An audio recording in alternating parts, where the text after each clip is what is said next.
Welcome back. This is a review for Fruits Basket Season 2, Episode 12/37. And today we get to look at Mayu, or Mayuko, who is the homeroom teacher of our main trio. And it's quite rare. Because a lot of anime you wouldn't really get to see side characters like her actually get explored more. But with Fruits Basket, there's quite a few side characters who actually get to be explored. So in this case, though, we get to see, basically, it's Hitori's backstory again, but in a lot of ways, but it's from Mayu's perspective, in that she was Kana's best friend. And we've seen her before, for those who are kind of a bit confused. We've seen her, obviously here and there, kind of dealing with the kids. But then also she was mentioned, mainly in, I think, episode 15 of Season 1, when they go to the lake house. And she's mentioned there as Hitori and Ayame are making fun of his Shigure, going, it's the Mayu who dumped you after only a month or whatever of dating you in college or whatever. And they bring that up because Ayame had gotten the wedding pictures of Kana from Mayu. So she'd been brought up, and you'd seen her here and there before, but if you didn't know that she was kind of slightly important, she is slightly important, only in the sense of Hitori. But it's good. It's oh my gosh, it's so fun to actually be able to finally get this animated. It's so happy. So the first, I say, good chunk of the episode it's mainly a flashback to pretty much Mayuko's kind of version of her kind of remembering Hitori and Kana's relationship, and how pretty much, even though they hadn't ever officially announced that they were dating, Mayu kind of figured that they were, but despite that, she had still fallen in love with Hitori, but she put her feelings aside, and this is just part of how just sweet how how sweet Mayu is, and that she put her own feelings aside for Kana. She didn't want to betray her friend, even though she knew she had feelings for Hitori. She didn't want to betray her friend, because Kana was her best friend. So she instead smothered her feelings and pretty much was like, I want them to be happy, which is, it's so sweet of her. It's oh my gosh.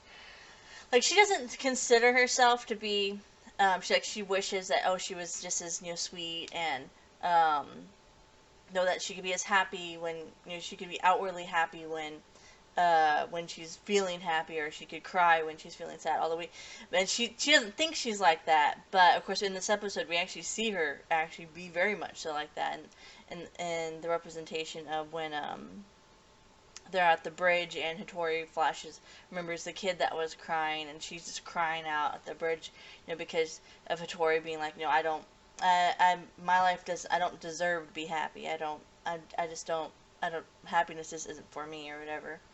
And she's like, no, you should be. And I'm getting ahead of myself. So we get her backstory with her relationship with Kana. And, of course, at one point, Shigure shows up, and he's like, you should totally just steal her from, steal, Hitori from her, and she's like, nah, I want them to be so happy that it'll be impossible for me to ever think that I'd want, to steal Hitori from her. And of course, we get the very Shigure thing, and it's like, well, I'm bored, and you seem lonely, so how about we go and we start dating? And, Mayu kind of goes with it, and everyone's kind of shocked. And you get again, Fruits Basket has so many interesting, different sorts of little relationships in it. And in this case, you get to kind of see the very odd, kind of cold relationship that Mayu and Shigure had, in that, like, as she mentioned, they never kissed or embraced, and never really intimate or anything of that sort. And, of course, she sees how Kana and Hitori are, and that even if it's just, Kana grabbing Hitori's sleeve, that it's like, oh, it's, that's its own form of little intimacy, and so she tries to do the same thing with Shigure, and Shigure's just like, what? What do you want? And she's like, oh, nothing. So you can see that they have a very, Shigure has a very cold relationship with her, and there's a reason why. At least I have my theory as to the reason why he ever decided to date Mayu, but I can't get into that right now because spoilers, to say the least. Um, so we kind of jump forward and we get Mayu kind of she confronts Kana after pretty much when Kana's lost it, and she had said that she had to get Shigure to sneak her into the Soma state, meaning that I'd assume that since she hadn't any contact with anyone, so for a while, so so Mayu had to get in there, had to figure out what was going on, and then afterwards, after kind of going through that, they skip over to, I just assume, more of the springtime, and kind of like, oh, everything's fine. I'm probably gonna go back to live with my mom. And of course, Mayu's like, she really did forget about the relationship, and she mentions that she doesn't know much about everything that went on. She just knows that the only thing Shigure told her was that Hitori has some form of like memory suppression ability, and was able to suppress the memories of what happened, and so that's really about it.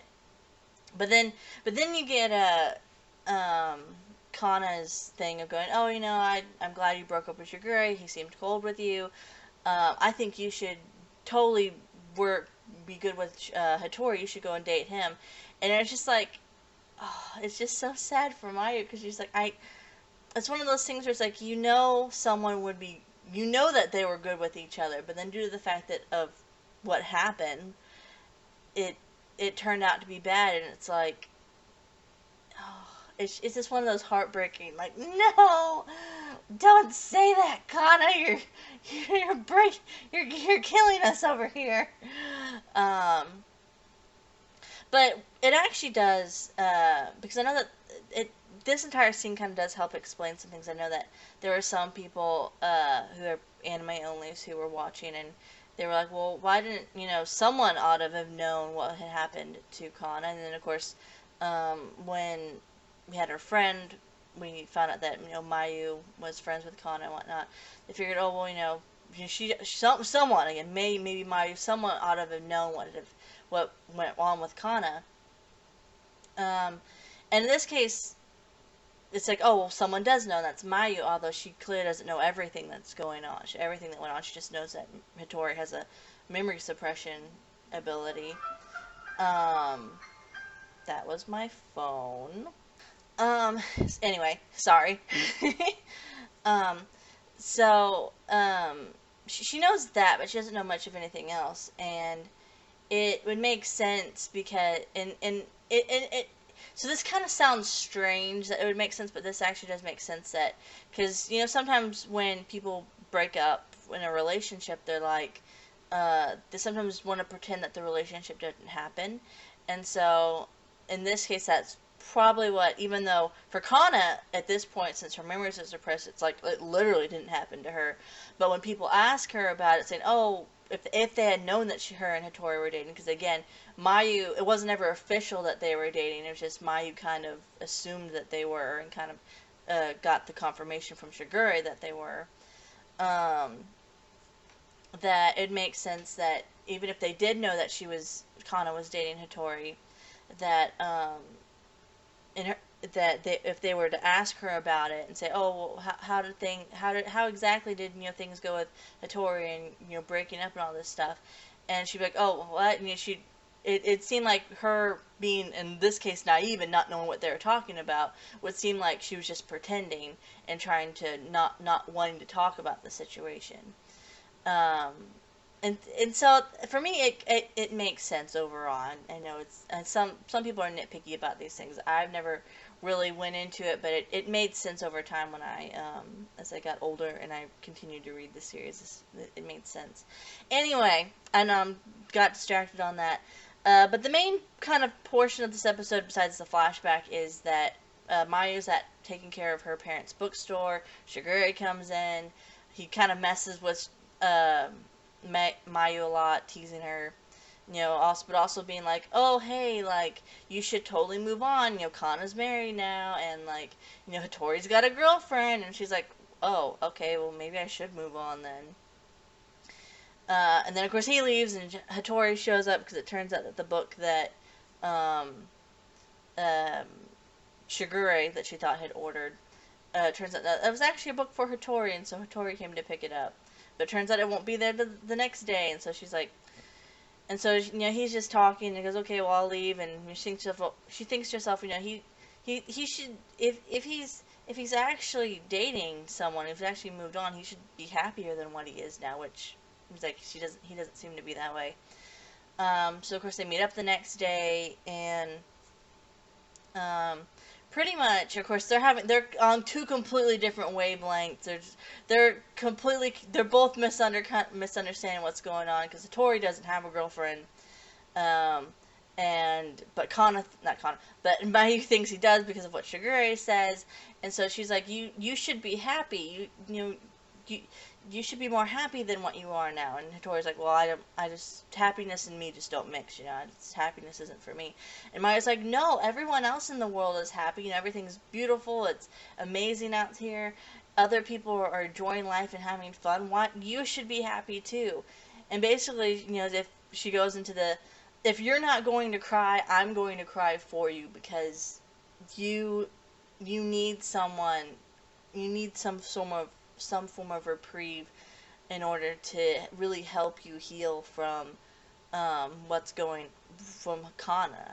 happened with Kana.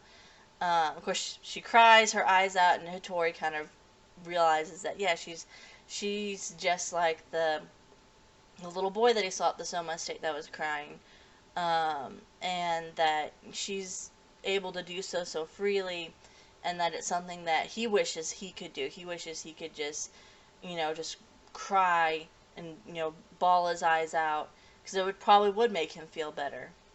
And so he thanks her for it, and it's a really sweet scene. And of course then, you get the hilarious scene where it turns out that Noah, he tells it, no, I don't have a girlfriend, what are you talking about? And she's like, what? And then she's like, pay me back my tears and interest. It's one of my favorite comedic lines in the manga. And there's tons of funny little comedic lines, but that's one of my favorites. Give me back my tears and pay me back my tears with interest. It's so funny. I enjoy that line too much.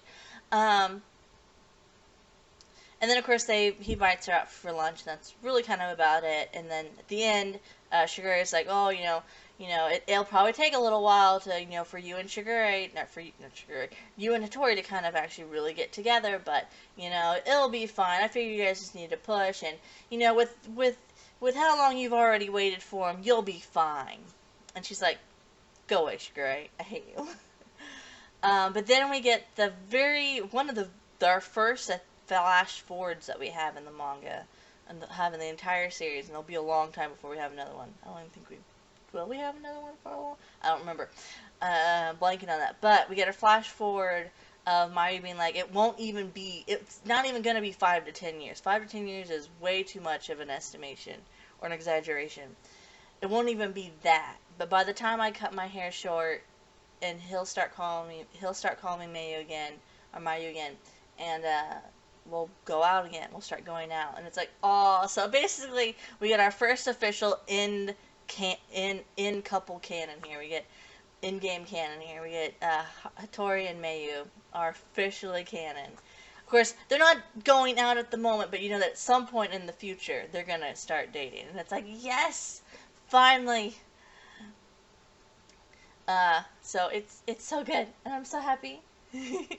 Now, on a side note, there's actually two side notes. First of all, I'd like to point out that, once again, with the Crunchyroll subs, I don't know what's going on, but they keep messing up with it. One, there was that really weird, typo thing. Like, it had some weird, like, symbol extra. It was like a computer error looking thing that needs to be fixed. And second of all, they once again, like midway through, you can, even though you can hear the audio of Mayu saying Kana, when she, at a point when she's talking or she's thinking about Kana, they instead have the subtitles for Kana as Mayu, and it's like, but you can hear her saying Kana, and it's like, really? I don't know who, they need someone to double check whoever is subtitling it, because they keep messing up here and there. And it's slowly but steadily starting to get annoying. Just slightly. Just slightly. It's like, can you fix the subs? They're not quite right. Anyway, and the other thing is that technically, alright, this episode technically takes place it actually takes place while it's in the middle of the beach arc. I won't say middle, but right at the beginning of the beach arc. So they get there, and then this episode, if you went with chronological order of how it goes in the manga, would take place before the watermelon splitting. So right before Hiro finds out that his mom's pregnant. Because technically speaking, in the manga, it's Shigure's talking to Akita about going up there. He sees Hitori walking by with a woman. You get this chapter, so you're thinking, okay, so even the audience is kind of thinking, okay, well, maybe Hitori does have a girlfriend. And then it skips over, and then at the end it's like, oh, it's supposed to be, that's actually Satsuki, Hiro's mom. And then the next chapter it turns out that, oh, that Hiro's mom is pregnant. And it's like, okay, so that makes sense as to why she was with Hitori. Okay. So they rearranged a little bit, but it's fine. It works out. I feel like it flows better just because of the fact that you're not in the beach arc, and all of a sudden you're cutting away to something with Hitori, and then you're cutting back to the beach arc. I feel this works just as well. So that's really about it. So thanks for watching, and bye for now.